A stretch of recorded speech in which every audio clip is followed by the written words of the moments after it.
So welcome everyone to the booth. I'm Cassie. I'm a dietitian that works with the Sweet Earth team, and I have with me today Chef Logan, who's going to do a wonderful demonstration for us.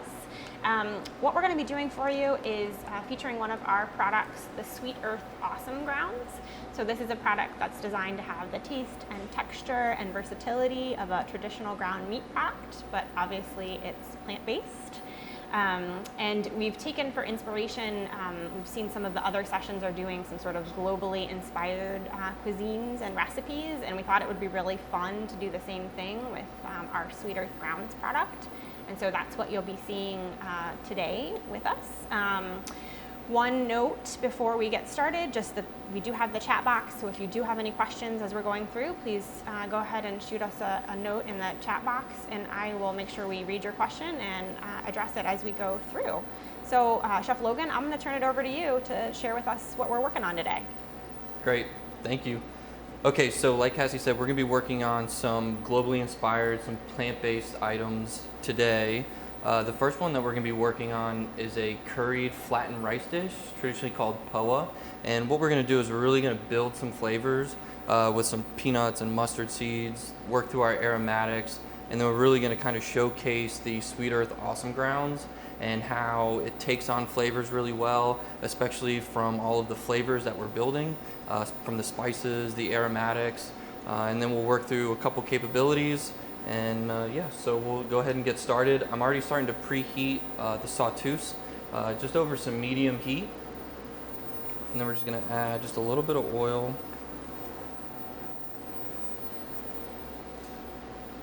Then we're gonna go ahead with peanuts. We're gonna start with the peanuts first because I want those to get a really nice kind of roasted flavor to them. And that's gonna really help develop a really nutty flavor. And then we're just looking for a nice little golden brown on those. And then we're also going to add in some mustard seeds. I really like using the mustard seeds because it definitely gives another level of depth and flavor that a lot of recipes don't typically use.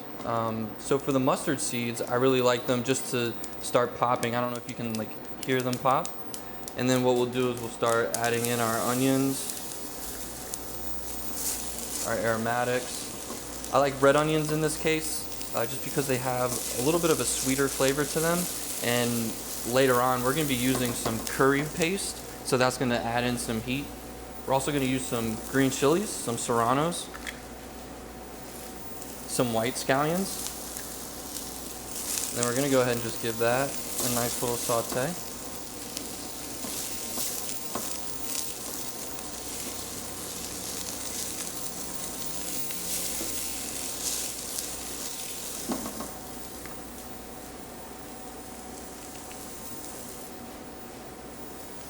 And then in with the garlic. So you don't want to add the garlic right in the beginning because you'll tend to burn it.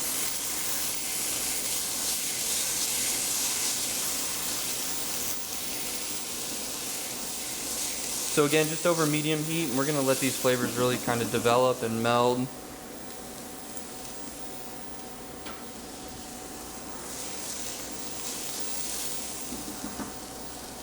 And then next are going to be the potatoes. So I really like this dish just because it's a one pot dish, very simple. Potatoes and then chickpeas.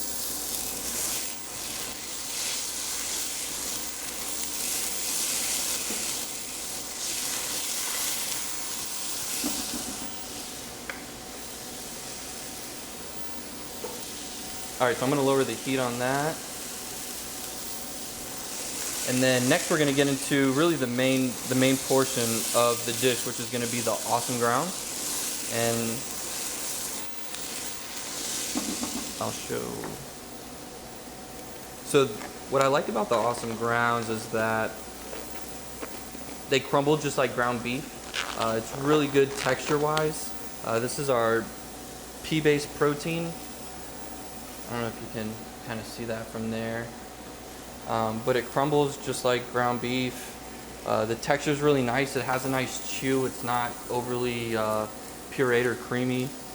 And then what we're going to do is we're just going to kind of crumble this. right into the pot.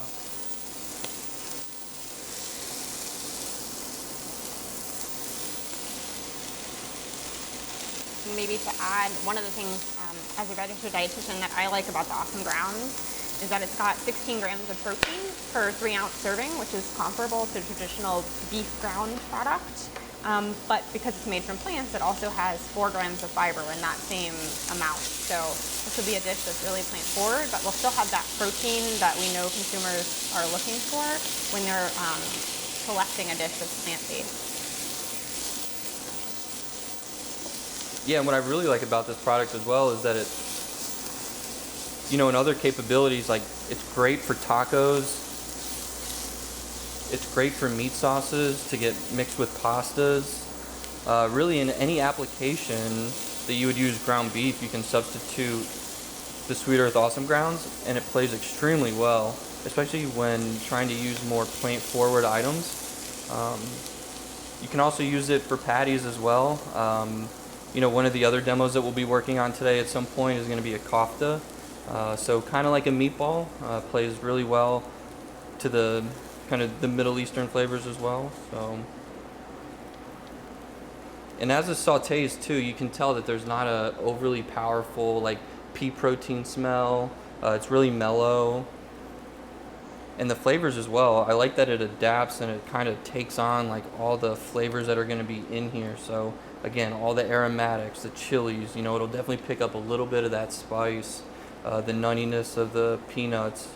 So we'll continue to do that.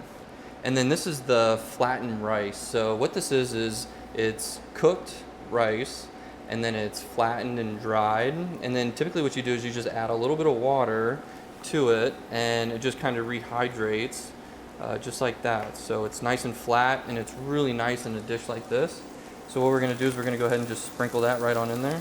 Chef Logan, it looks like we might have frozen for a moment during your rice description, so could you just describe it for us again? Say that one more time. It looks like we froze, our screen froze maybe during when you were describing the rice, so maybe just describe it again just so that everyone gets it. Yeah, so the poha, so it's just flattened rice. So what it is, it's rice that's fully cooked and then it's pressed and dried into little flakes. And then what you do to reconstitute is just add a little bit of water, mix it together, let it sit for a little bit, and then it kind of puffs back up. And then you just kind of add it into your sauté.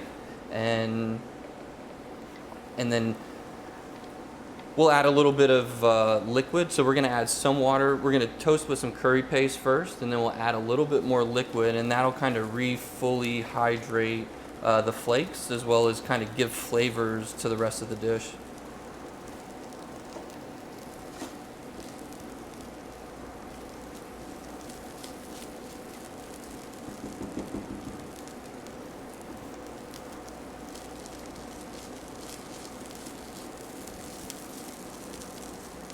So one of the questions we sometimes get about this product is its allergen status. So Chef mentioned that it has, it's primarily pea protein based, but it also does contain a little bit of wheat, so it would not be appropriate for someone with a wheat allergy or who has a gluten sensitivity or intolerance, but it does not have any of the other allergens. Yep, so the next steps here, I'm just gonna season with a little bit of salt and black pepper. And then I'll give that one more mix before I start adding in the curry paste.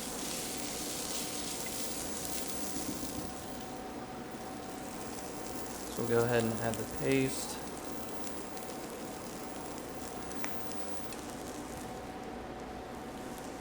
And then the paste is just typical curry powder, and then it's just blended with some red bell peppers, some cooked aromatics.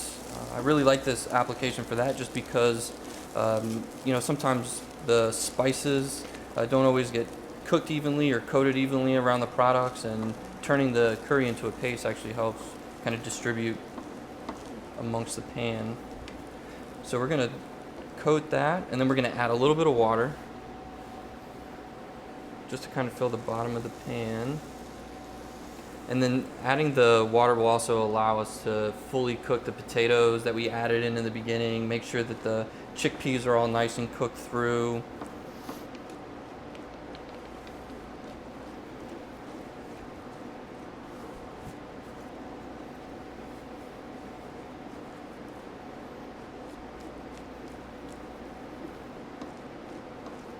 Cass, do we have any questions from the audience yet? We don't have any questions from the audience yet, but maybe we can talk about one of the other questions we've gotten in the past is about shelf life. So this ships frozen and has an 8-month frozen shelf life. So that's something that has come up before. I know we've also gotten questions before about other cooking methods that can be used. You mentioned this is incredibly versatile, but are there any other dishes that you really like that you've used this ingredient in? Yeah, I know. So the last segment that we had, we really kind of talked about comfort food. Yeah. And, so for this too, meatloaf is a great option. There's been really good opportunities for us to create and develop some meatloafs using the Sweet Earth Awesome Grounds, and it's worked out really well. But again too, I mentioned meatballs earlier, another great option. And that's good too because it's a different cooking style. I mean, everybody makes their meatballs a little bit different, so it's customizable. Same thing with like burgers too. You can create and develop your own style of burgers, right? Whether it's a Greek burger or an Indian burger, things like that. Really flavorful ideas.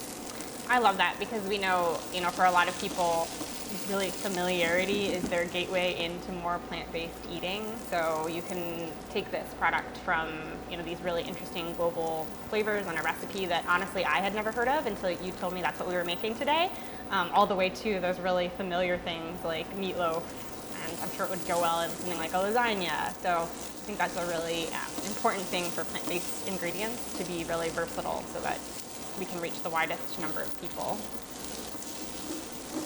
All right, so I just finished putting in the scallions and the cilantro leaves. So we used the scallion whites to saute earlier on in the aromatic stage, and then we're going to use the greens at the end to finish. And then we're also going to use some fresh cilantro leaves.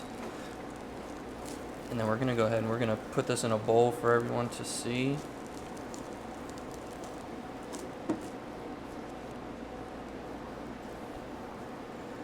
But yeah, again, too, just as far as like capabilities goes, tacos, enchiladas, ragus with hummus and pitas are extremely delicious. There's a lot of capabilities here and a lot of versatility across all day parts, many parts. Be good for, like a breakfast hash.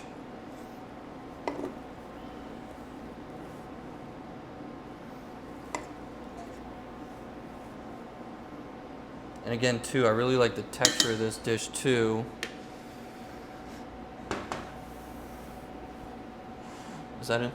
Yep, it's still in. Okay. You can see it. So you get the texture of the chilies and the potatoes, and it's not a chewy cooked protein. It's it's got a lot of moisture and it's flavorful. Takes on a lot of the spices and the aromatics within the cooking methods. So. Thanks, Chef. Do we have any questions? Feel free to go ahead and throw any questions that you might have in that chat box and we can address them.